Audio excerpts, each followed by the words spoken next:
Troisième invité ce matin de notre série sur les 4 grands partis politiques suisses à 7 mois des élections fédérales. On reçoit ce matin un vice-président roman de l'UDC suisse. Bonjour Oskar Freisinger. Bonjour.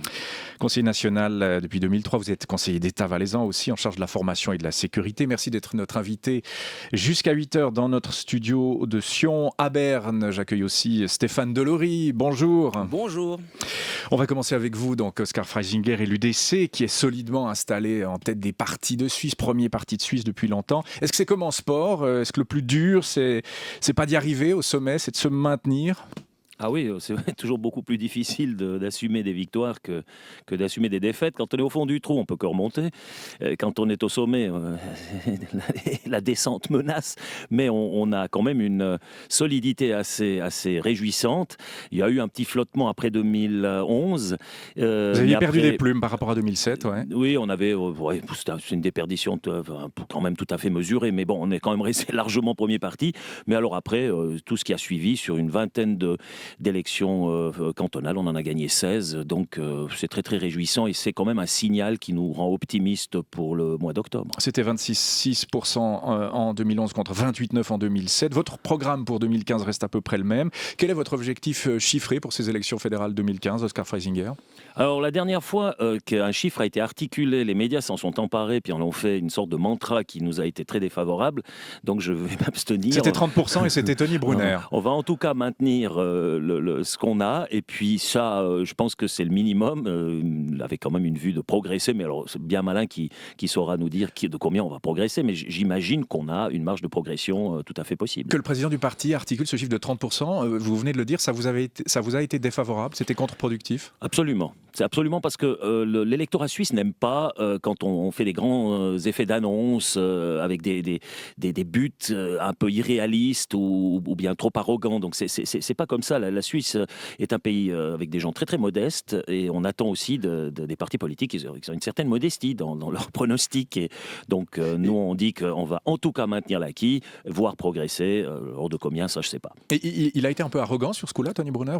Vous lui avez dit les choses comme ça ? Ce n'est pas Tony Brunner, c'est un chiffre qui est sorti, je ne sais pas comment, je ne sais pas d'où, mais en tout cas les médias s'en sont emparés, et étant donné qu'ils sont pas très souvent très favorables à l'UDC, évidemment, ils ont tout de suite vu le créneau, ils ont tout de suite vu la possibilité de nuire à l'avancée de l'UDC, et ça a été utilisé ensuite comme un mantra. Mais moi j'ai vu ça dans d'autres domaines, donc c'est le coup classique. Donc pas de chiffre aujourd'hui, une progression, mais combien, je ne sais pas. Peut-être le chiffre du PLR, c'était un des précédents invités, Philippe Muller, qui dit qu'il veut dépasser le PS, faire 20%. Vous avez un commentaire à lui opposer ? Je lui souhaite bonne chance. Il ne va pas y arriver ? Alors là, franchement, il est à 15, donc il doit arriver quasiment à 19-20. Hein. Ça, c'est une sacrée progression. Alors, s'il réussit ça, alors, je ne sais pas, alors il faudra qu'il m'explique parce que je vais prendre des cours chez lui. Pourquoi voter, au fond, UDC aujourd'hui, Oskar Freisinger ? Pas pour le changement, en tout cas, c'est pas ce que vous proposez. Enfin, quelques changements du côté de l'Europe. C'est pour sauver le statu quo, ce serait ça, pour reprendre la formule, ce serait ça votre mantra, sauver le statu quo suisse ? Non, mais voter l'UDC, c'est tout simplement voter pour un système qui a prouvé sa solidité, sa pérennité à travers 700 ans d'histoire. C'est voter pour la seule démocratie directe au monde qui soit réellement digne de ce nom. C'est voter pour un système que tout le monde nous envie. Et ce système fonctionne. Le changement, c'est justement de ne pas trahir ce système. C'est justement pas d'adhérer à l'Union européenne avec des contrats structurels ou des accords qui en fait ne sont qu'une reprise automatique du droit européen, avec des arbitrages qui seraient européens, c'est-à-dire perdre notre souveraineté. Voter pour l'UDC, ça veut dire voter pour la souveraineté du pays, voter pour un peuple qui prend sa destinée lui-même en main. Et le seul parti qui jusqu'à présent était systématiquement fiable là-dessus, sur la souveraineté, sur les droits populaires, sur le fait de maintenir ce système de démocratie directe, ça a été l'UDC. Et nous continuerons à le faire. Nous sommes conservateurs sur les valeurs parce que c'est des valeurs immuables, et nous sommes relativement libéraux dans le domaine économique. Imaginons que vous renforciez encore le poids de votre parti l'automne prochain. Quel visage aura votre Suisse en 2030 concrètement ? Est-ce que vous avez déjà dessiné ça dans vos réunions, dans vos têtes? Est-ce que les frontières seront mieux gardées? Est-ce que l'armée suisse aura de nouveau plein de monde, 200 000 hommes, 300 000 hommes? Est-ce qu'il y aura moins d'étrangers qu'aujourd'hui? Est-ce qu'on aura encore des relations bilatérales avec l'Union européenne? Tout ça, est-ce que vous y avez pensé concrètement? Absolument. Donc, quelle est la projection de ce pays dans le futur? La Suisse n'est jamais aussi ouverte au monde que lorsqu'elle est consciente de ses racines, consciente de son identité. Vous ne pouvez pas être ouvert au monde si vous négligez votre identité. C'est ce qui fait que la Suisse est le pays le plus ouvert qui soit. Dans toute l'Union européenne, dans le monde entier. Nous avons des représentations diplomatiques partout, nous avons des relations multilatérales du point de vue économique, nous avons un taux d'étrangers qui est nettement au-dessus de quasiment tous les pays européens.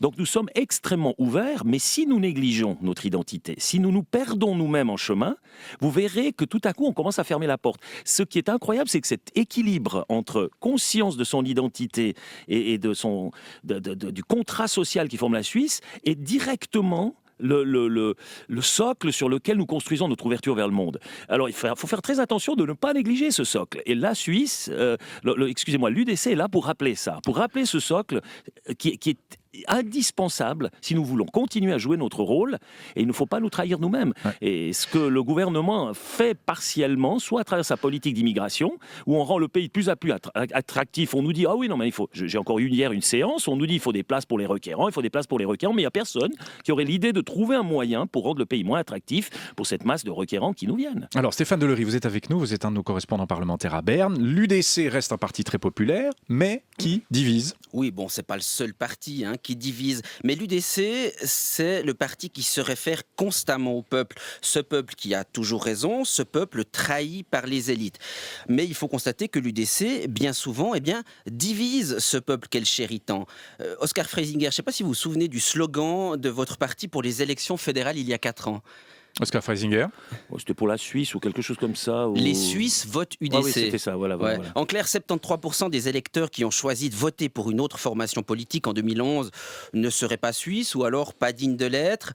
Le débat autour de l'enseignement du français dans les classes primaires de Suisse alémanique, voilà un autre exemple. L'affront dans les cantons vient souvent d'élus UDC. Et là, on joue l'anglais contre la minorité romande, la cohésion nationale, tant pis. En thématisant en permanence sur l'islam, l'asile ou les étrangers, l'UDC stigmatise des minorités, là encore. Elle monte une partie des résidents contre une autre, et cette tactique, ça fâche au moins une personne, elle l'a dit sur cette antenne, c'est le président du Parti socialiste suisse, Christian Levrat. Pour lui, l'UDC, c'est tout simplement le parti nationaliste le plus à droite du continent européen. Alors on va revenir sur la division qui occasionne l'UDC, mais peut-être les propos de Christian Levrat, qui était votre préopinant, Oscar Freisinger, il y a quelques jours sur cette antenne. Aube dorée, le Vlaams Belang, le Front National, tous dépassés sur leur droite par l'UDC. C'est flatteur pour vous, ou vous contestez les propos de M. Levrat?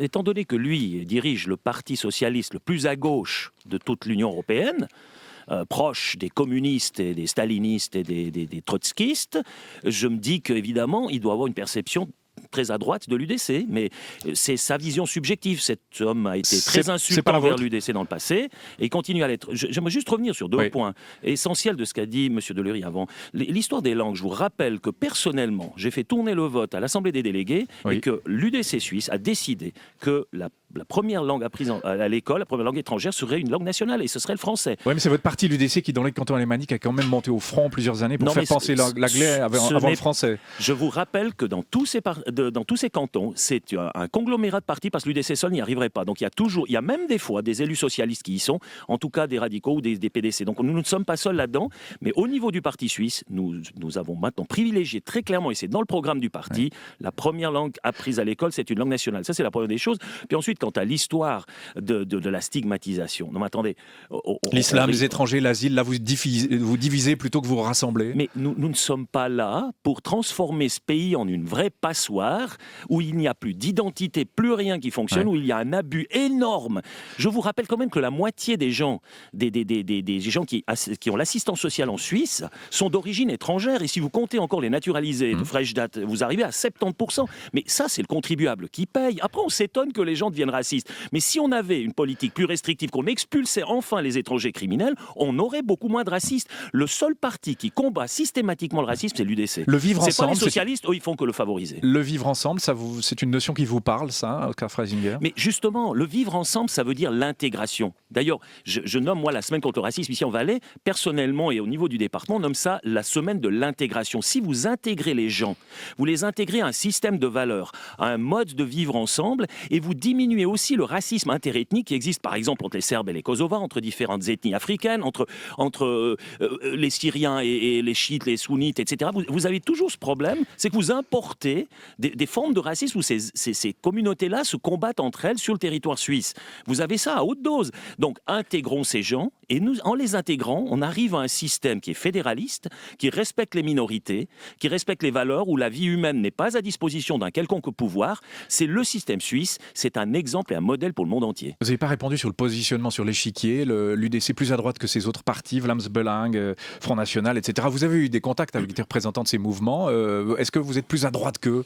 Je n'ai jamais rencontré ni le Front National ni le Vlaams Belang. J'ai rencontré Geert Wilders, qui lui est assez centriste sur son programme, mis à part qu'il est très islamo-critique. C'est le seul point où... Plus que pour vous le reste, disons que nous, ça correspond à peu près. Hein, je veux dire, en tout cas au niveau du Parti de la Liberté de la Hollande, les autres partis sont plus à droite que nous, très très clairement, sur pas mal de domaines. Ouais, la UDC, en français, c'est Union démocratique du centre. Est-ce que ça n'a pas quelque chose d'illogique avec votre programme, le centre? Vous ne voudrez pas changer le nom, là? Oui, nous sommes un parti populaire. D'ailleurs, en italien, ça s'appelait Partito Popolare Svizzero. Oui. Bien, en français, le centre.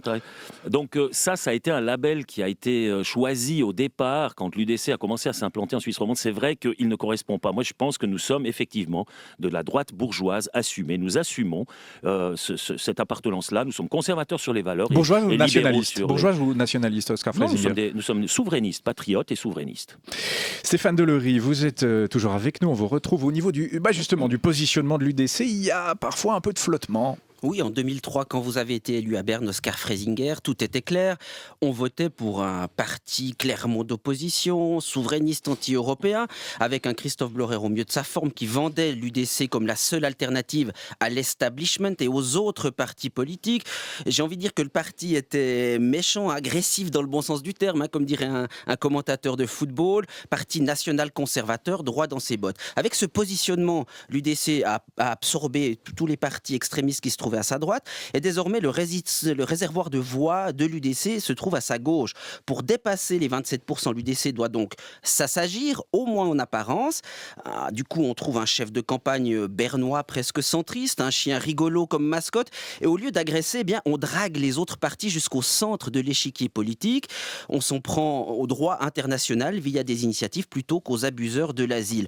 Alors du coup, on se perd un peu. Est-ce qu'on vote pour l'UDC qui veut interdire le port du voile en Valais, ou alors pour un parti gouvernemental capable de fabriquer des compromis comme récemment sur la Lex Weber? Est-ce qu'on donne sa voix à l'UDC qui prétend être le parti de l'économie, ou alors pour l'UDC qui s'en prend au bilatéral contre l'avis de cette même économie?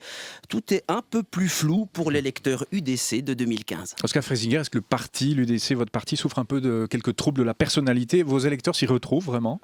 Alors, ce qui a raté, ce qui a échoué lamentablement en 2011, c'est la communication. Ce n'était pas le programme, il était parfait le programme, il était très bien, comme il l'est actuellement aussi. C'est un des programmes les plus élaborés des partis suisses, mais alors par contre, la communication, elle a lamentablement échoué. La faute à qui, là? C'est un peu la direction du parti à ce moment-là qui avait choisi ces gros pieds-là, moi je commençais à ne plus pouvoir les voir en photo, ces gros pieds partout. Donc il y avait un manque de flexibilité, un manque d'adaptation, parce que la politique c'est le mouvement, donc vous ne pouvez pas figer une image et puis croire que ça va durer sur toute une campagne électorale. Et puis il ne faut pas confondre campagne électorale et campagne de votation. Et c'est ce qui avait été fait comme erreur. On a fait l'analyse. Nous, maintenant, au niveau de la communication, un parti de 26%, 27% ne peut plus communiquer comme un parti de 10%. Vous êtes dans une autre logique. Même si nous ne sommes pas vraiment gouvernementaux, nous n'avons qu'un représentant alors que nous devrions en avoir deux. Mais bon, on va y revenir. C'est comme ça. Maintenant, ça c'est au niveau de la communication. Par contre, sur nos valeurs fondamentales, sur la politique d'immigration, sur tout ce qui a fait cette UDC, nous n'avons jamais transigé. Et puis venir me dire que d'essayer de respecter la volonté populaire qui veut justement quelque part limiter l'immigration de masse, quelque part en tout cas la réguler, que ça, finalement, c'est contre l'économie. Moi, je ne suis pas si convaincu, parce que quand on voit le nombre d'assistés sociaux que l'on importe et de criminalité qu'on importe, ça a des coûts sociaux énormes. Donc, je ne suis pas certain que de réguler et de retrouver une certaine autonomie dans ce domaine soit tellement néfaste à l'économie. Non, mais vous vous fâchez beaucoup avec l'économie suisse, ça vous pose pas de problème, notamment, hein. Non, je pense qu'on a énormément de sujets prochainement de nouveau sur le droit des successions. L'UDC est un des piliers pour se battre contre cette aberration socialiste. L'UDC, c'est intéressant. Stéphane Delory parlait de l'exemple de Vera Weber, dont vous êtes assez proche. L'UDC qui montre là, et vous en particulier, Oskar Freisinger, être un parti capable du compromis. Vous avez contribué à ce compromis entre l'UDC et Vera Weber. Ça vous fait pas envie un peu de changer votre image, de voir l'UDC comme un parti qui construit et qui dit pas toujours non, qui est pas toujours un parti du refus? Est-ce que c'est pas cette image-là aussi que vous avez envie d'avoir? Ah, mais c'est clair. Actuellement, je suis membre du gouvernement valaisan. Au Parlement valaisan, l'UDC a fait à plusieurs reprises des alliances pour faire passer le budget. Enfin, ensuite, on négocie évidemment le bout de grâce. C'est comme ça que ça se fait. Qu'est-ce que vous nous accordez en retour si on est d'accord de jouer le jeu et de faire passer le budget? On est gouvernementaux. Donc, on doit quand même faire en sorte à ce qu'il y ait une certaine stabilité, une certaine sérénité dans la direction des affaires. Entrer au gouvernement pour aller semer le chaos, ça, c'est pas une bonne idée. Donc, Christophe Blorer l'avait fait. Christophe Blorer l'avait fait à l'époque. Non, ce n'est pas vrai. C'est ce que les médias ont essayé. C'est ce qu'il avait fait. Il avait même contesté le droit suisse, etc. Enfin, il n'avait pas été réélu aussi pour ça. Ça avait été les commentaires de l'époque. Et la Cour européenne des droits de l'homme lui a donné raison. Donc, pour l'affaire Perinček. Donc, vous savez, ça, c'est quand même assez douteux. Non, moi, je l'avais averti. Je voyais ce qui allait lui arriver. On a pillonné ses positions, on a détruit son image. Et lui, étant donné qu'il n'est toujours que dans les contenus, puis qu'il s'en fout de son image comme de sa dernière chaussette, évidemment, il n'a pas été attentif à cela. Ça, c'est malheureusement, dans le monde moderne, une grave erreur. On est obligé de soigner l'image autant que le contenu. C'est comme ça, les deux doivent être soignés. Comment faire avancer un pays quand on est le premier parti au gouvernement avec un représentant et qu'on lance des initiatives qui vont à l'encontre de la politique menée par ce même gouvernement? 9 février et d'autres exemples. Est-ce que le pied dedans et le pied dehors n'est pas à terme une stratégie qui va vous desservir, Oskar Freisinger? C'est justement la richesse du système suisse, c'est que le peuple a un pouvoir de proposition, un pouvoir de veto. C'est le souverain, qu'on le veuille ou non, et ça ne plaît pas aux élites. Évidemment qu'à Berne, c'est gênant parce qu'il faut constamment aller à la télé défendre dans les campagnes de votation ses points de vue, se battre contre ce peuple qui ne veut pas toujours comme aimeraient bien les élites, qui elles savent évidemment toujours tellement bien ce qui est bien pour le bas peuple. Mais moi je trouve ça une attitude d'une arrogance insupportable. Les gens que je rencontre dans la rue savent très bien ce qui est bon pour eux. Ils ont leur manière de connaître le bonheur. C'est pas l'État, Providence qui va les rendre heureux. Nous on doit juste leur donner un cadre de vie qui leur permette de développer leur génie propre. C'est tout. C'est ça la modeste contribution de la politique. Et dès que la politique essaie de faire la leçon à tout le monde et de croire qu'elle détient la vérité absolue, eh bien le peuple en Suisse a des instruments structurels pour réagir, ce qui fait qu'on n'a pas ces manifestations monstres, cette paralysie de l'économie qu'on connaît en France, en Espagne et partout ailleurs, parce que le système est tellement bien fait que le peuple a un exutoire, c'est-à-dire il a la démocratie directe, les initiatives, les référendums pour faire entendre sa voix. C'est superbe, c'est fantastique. Moi je me réjouis tous les jours de cela et je me battrai pour défendre ce système jusqu'au bout. Vous parliez de bonheur, les UDC membres du Conseil fédéral ont pas l'air très heureux souvent, hein. Donc Christophe Blorer a été éjecté parce qu'une majorité du Parlement estimait qu'il ne respectait pas l'institution. Adolphe Fogui était un peu en porte-à-faux. Samuel Schmid traité de demi-conseiller fédéral. Madame Widmer-Schlumpf fait PBD. Et puis Monsieur Maurer est très isolé. Est-ce que ce rapport entre les UDC et le Conseil fédéral n'est pas un rapport ambigu, un peu difficile parfois? Oui, il est difficile puisque actuellement le choix qui a été fait pour ces dernières années, c'était plutôt un gouvernement de centre-gauche, donc c'est 4-3 plutôt vers la gauche. Et nous espérons, à travers un résultat qui serait favorable aux élections nationales, pouvoir inverser la tendance et avoir de nouveau un gouvernement de centre-droit qui correspondrait plus à la configuration du paysage politique suisse. Le paysage politique suisse est aux 2/3 à droite, en tout cas. Et là, le gouvernement est plutôt à 60% à gauche. Donc ça ne correspond pas à la configuration de notre population. Monsieur Maurer, qui est isolé, je le disais, sert encore à quelque chose au Conseil fédéral. Est-ce qu'il ne vous était pas plus utile à l'époque lorsqu'il était un président aiguillon, qui lançait des initiatives qui ont d'ailleurs rencontré un certain succès?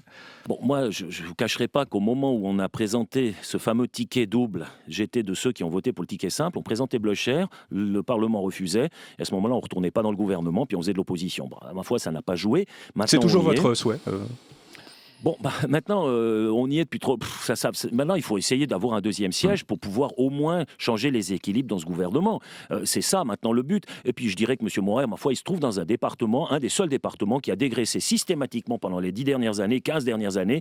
Donc ses budgets sont constamment revus à la baisse. Puis après, on lui fait le reproche de ne pas arriver à nous créer la 6e flotte américaine. Non, mais évidemment que c'est pas possible quand on lui coupe tout le temps les budgets. Donc c'est aussi difficile pour lui de maintenir une armée de qualité. Il fait ce qu'il peut, mais ma foi, ils sont 7 dans ce gouvernement. Puis ensuite, il y a le Parlement qui, en plus, a une forte tendance à vouloir affaiblir l'armée. Bon, il y a un regain maintenant de sympathie et de soutien pour l'armée. On l'a vu, bon, le vote populaire. Et puis même au Parlement, je sens que vu les insécurités grandissantes dans la politique internationale, hein, tout ce qui se passe dans le monde, et on sent une fébrilité, une agressivité qui commence à serrer tout le monde à la gorge. Le soutien à l'armée, même au Parlement, commence de nouveau à prendre du poil de la bête. Les élections fédérales, c'est donc au mois d'octobre. Pas d'objectif chiffré pour l'UDC, vous nous l'avez dit, Oscar Freisinger, surtout pas rappeler les 30% qui ont été évoqués et qui seraient de nature à vous desservir.